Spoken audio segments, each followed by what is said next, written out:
જાહેરાત ક્રમાંક 185/2019-20 સિન્નર ક્લાર્ક વર્ગ 3ની કોમ્પ્યુટર પ્રોફિશિયન્સી કસોટી. આજનો વિષય છે ગુજરાતી ટાઈપિંગ ટેસ્ટ.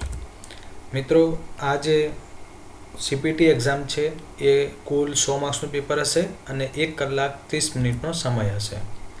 મિત્રો, જે પણ વિદ્યાર્થીઓ અગાઉની જે વિવિધ પરીક્ષા થઈ ગઈ છે CPTની, એ CPTની પરીક્ષાના અંદર તેમનો જો અનુભવ પૂછ્યો હોય તો તેમનું કહેવું એવું થાય છે કે પરીક્ષાના અંદર સમયસર પેપર તો પૂર્ણ થઈ જાય છે જો તમે અગાઉથી 1-2 મહિનાથી પ્રેક્ટિસ કરી હોય તો. તો મિત્રો, ઘણા વિદ્યાર્થીને 100માંથી 90 માર્ક આવે છે, ઘણાને 95, 98, 99 સુધી આવે છે, ઘણાને 60, 55 પણ આવે છે, 40 પણ આવે છે અને ઘણા લોકો મિત્રો થિયરીમાં ખૂબ સારા માર્ક્સથી પાસ થયા હોય તેઓ CPTની પરીક્ષાના અંદર લઘુત્તમ લાયકી ગુણ પણ મેળવી શકતા નથી. આ હકીકત છે. તો મિત્રો, આવું આપણા જોડે ના થાય એની કાળજી રાખવાની છે. ગુજરાતી ટાઈપિંગ ટેસ્ટ જે છે એ વિદ્યાર્થીઓને સૌથી વધુ હેરાન કરતો ટૉપિક છે. શા માટે? તો મિત્રો, પરીક્ષાના અંદર ટાઈપિંગના અંદર પેપર તો પૂરું થઈ જશે, પણ એના અંદર સૌથી અગત્યની વસ્તુ છે એક્યુરસી. એક્યુરસી એટલે કે તમે કરેલા કામના અંદર કેટલી ચોકસાઈ છે. અને CPTના અંદર જે તમને માર્ક્સ મળે છે ને એ એક્યુરેસીના મળે છે, એ ચોકસાઈના મળે છે. તો અંગ્રેજી ટાઈપિંગ અને બીજું જે વર્ડ, એક્સેલ, પાવર પોઈન્ટ છે એમાં તો ચોકસાઈ આવી જાય છે, એમાં વાંધો નથી આવતો. વાંધો છે એ ગુજરાતી ટાઈપિંગ ટેસ્ટના અંદર આવે છે. અને મિત્રો, સ્ક્રીન ઉપર પણ તમે જોઈ શકો છો કે કુલ 100 માર્ક્સનું પેપર છે, એમાં 30% વેટેજ તો ગુજરાતી ટાઈપિંગ ટેસ્ટનું છે. એટલે આના અંદર વેટેજ પણ વધુ છે અને એક્યુરસી જે છે એ પણ વધુ લાવવાની છે, જેથી કરીને આપનું સિલેક્શન થઈ શકે, એટલા માર્ક્સ આવી શકે. તો મિત્રો, આ વખતે એક અમે નવતર પ્રયોગ કર્યો છે કે આ એક્યુરસી, આ ચોકસાઈ લાવવા માટે શું કરવું જોઈએ. બરાબર? તો મિત્રો, એક સામાન્ય આપણા જોડે એક ઉદાહરણ છે કે ઘરમાં જો કોઈ નાનું બાળક હોય, નાના બાળકનો જન્મ થયો હોય તો મિત્રો 1-2 વર્ષ સુધી એને બોલતા નથી આવડતું. 3 વર્ષનો થાય એટલે લગભગ ધીરે ધીરે અમુક શબ્દો બોલીને પછી ધીરે ધીરે ચાલુ કરી દે છે બોલવાનું. આપણે એને કોઈ ભાષા શીખવી નથી, આપણે એને કોઈ સ્કૂલ, બાલ મંદિર કે સિનિયર જુનિયર KGમાં પણ નથી મૂક્યો, તો એને કેવી રીતે બોલતા આવડી ગયું? આપણે જેવું બોલીએ છીએ એવું સરસ મજાનું બોલે છે ને? બરાબર? તો એને આપણે નથી ભાષા શીખવી કે નથી વ્યાકરણ શીખવ્યું, તો એને આવડ્યું છે એ માત્ર ને માત્ર માતા પિતા, ઘરમાં રહેતા દાદા દાદી કે ભાઈ બહેનોના અવલોકન ઉપરથી એ જાણ્યું છે. એને અવલોકન કરેલું છે કે મારા મમ્મી પપ્પા કેવી રીતના બોલે છે, શું બોલે છે, કેવા શબ્દો બોલે છે. તો મિત્રો, અહીં આપણે આ એક્યુરેસી બિલ્ટઅપ કરવા માટે અહીં આપણે તમારે એક અવલોકન કરવાનું છે. હું બધી જ વસ્તુ આપના માટે અહીં તૈયાર મૂકેલી જ છે.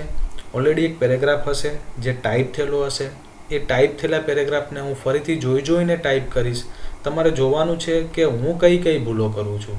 બરાબર? તમારે પરીક્ષામાં ભૂલો નથી કરવાની, પણ તમારે એ ભૂલોમાંથી તમે ભૂલ રિપીટ ના કરો, અથવા તો કદાચ તમારાથી પણ અલગ પ્રકારની ભૂલ થાય તો એ ભૂલને પરીક્ષામાં કેવી રીતે શોધીને એને સાચી કરવાની છે, એની સાચી જોડણી લખવાની છે, એ જ તમારું કામ છે. કારણ કે પરીક્ષામાં ટાઈમ રહેશે તમારા જોડે પાછળ, તો કરેલું કામ જે છે એમાં એક્યુરસી કદાચ ક્યાંક ખૂટતી હશે અથવા તો ક્યાંક ક્ષતિ રહી ગઈ હશે, તો એને શોધવાની છે. તો એના માટે અવલોકન શક્તિ ખૂબ જરૂરી છે. તો આ વિડીયોના અંદર આપણે એ જ વસ્તુ કરવાની છે, અવલોકન કરવાનું છે અને જોવાનું છે કે ક્યાં ભૂલ રહી જાય છે, એને શોધવાની છે અને એને સુધારવાની છે. તો મિત્રો, હું ટાઈપ કરીશ, એના અંદર જે કંઈ પણ તમને ભૂલો લાગે એ ભૂલો નીચે YouTube કોમેન્ટ સેક્શનમાં મને જણાવજો. બરાબર? અને જો કદાચ કોઈ ભૂલ ના રહી જાય તો તમારે કોમેન્ટ સેક્શનમાં જવાબ તો આપવાનો જ છે, પણ ભૂલ ના હોય તો પરફેક્ટ લખીને તમારે જવાબ આપવાનો રહેશે. હું જોઈશ કે ભાઈ તમારું અવલોકન કેવું છે. બરાબર? તો મિત્રો, હવે આપણે શરૂઆત કરીએ. હા, તો મિત્રો, એક નાનકડો પેરેગ્રાફ ડાબી બાજુ ઉપર કલરમાં ટાઈપ કરીને આપેલો છે. રાઈટ સાઈડ ઉપર હું ટાઈપ કરીશ અને હું તમને પૂછીશ પછી પ્રશ્ન કે આમાં તમને શું ભૂલ દેખાય છે, ભૂલ દેખાય તો કેટલી દેખાય છે અને ક્યાં દેખાય છે એ પ્રશ્નનો જવાબ તમારે કોમેન્ટ સેક્શનમાં આપવાનો. આ તમારું અવલોકન થયું. બરાબર, તો હું શરૂઆત કરું છું લખવાની. ચાલો.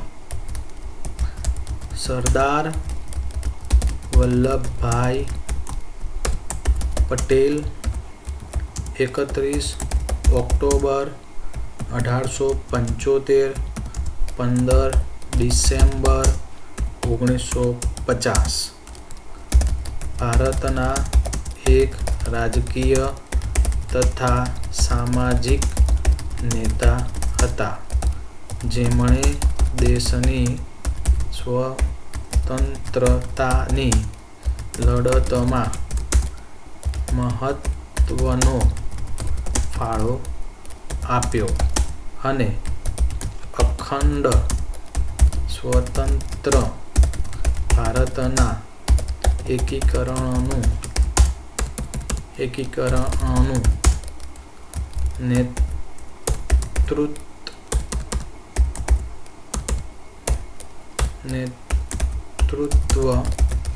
કર્યું. બરાબર, તો હવે મિત્રો તમારે જોવાનું છે કે શું આમાં ભૂલ છે. તો મિત્રો શરૂઆત કેવી રીતના કરવાની ભૂલ શોધવાની, તો તમારે કેટલી લાઈન છે જોઈ લેવાની. તો આમાં 4 લાઈન છે, આમાં પણ 4 લાઈન છે.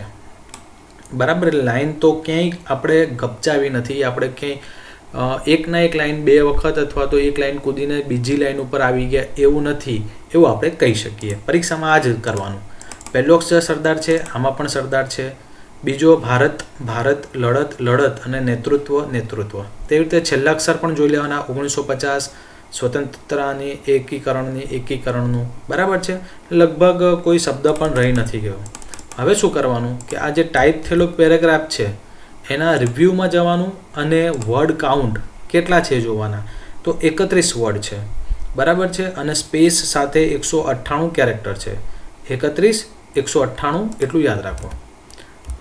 મેં જે પેરેગ્રાફ ટાઈપ કર્યો એના અંદર 31 અને 198 આવવા જોઈએ. તો જો મિત્રો શબ્દો જે છે એ 30 આવે છે અને કેરેક્ટર્સ છે એ 198 આવે છે.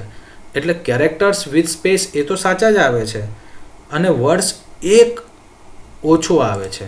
તમે જુઓ આના અંદર કેટલા છે વર્ડ્સ. જે પેરેગ્રાફ ટાઈપ થયેલો હતો એમાં 31 વર્ડ્સ છે. કેરેક્ટર્સ સાચા છે, અક્ષરો સાચા છે. બરાબર, તો મિત્રો જુઓ અક્ષરો સાચા છે અને શબ્દ એક આખો ઓછો છે એ તો માનવામાં ના આવે. તો મિત્રો આવું પરીક્ષામાં થાય. તમને એવું લાગે કે મેં સાચું કરીને આવ્યો. બરાબર છે, તમને એવું લાગે કે આ જે પેરેગ્રાફ છે અને આ ટાઈપ આપણે જે પેરેગ્રાફ કર્યો એ તો સાચો જ છે, એમાં ક્યાંય ભૂલ નથી. બધાના દરેક લાઈનના પહેલા અક્ષર, દરેક લાઈનના છેલ્લા અક્ષર પણ સાચા છે.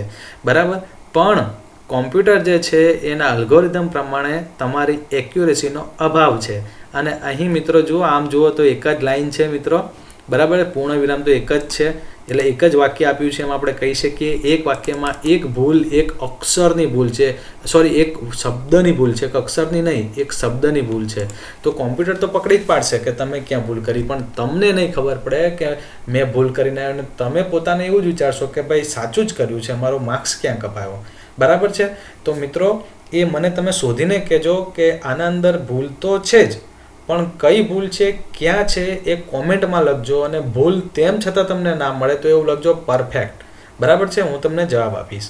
બીજો મિત્રો એક પ્રશ્ન એ પૂછવો છે કે જો તમારી ઈચ્છા હોય અને જો તમે કહેતા હોય કે આવી ભૂલો શોધવાના પેરેગ્રાફ અથવા તો આવું અવલોકન, આવું ઓબ્ઝર્વેશન જો તમને પસંદ પડતું હોય તો મિત્રો તમે કહેશો તો હું બને ત્યાં સુધી રોજ એક વિડીયો આવી ગુજરાતીમાં ટાઈપ કરીને આપની સમક્ષ 2-5 લાઈનનો મૂકીશ.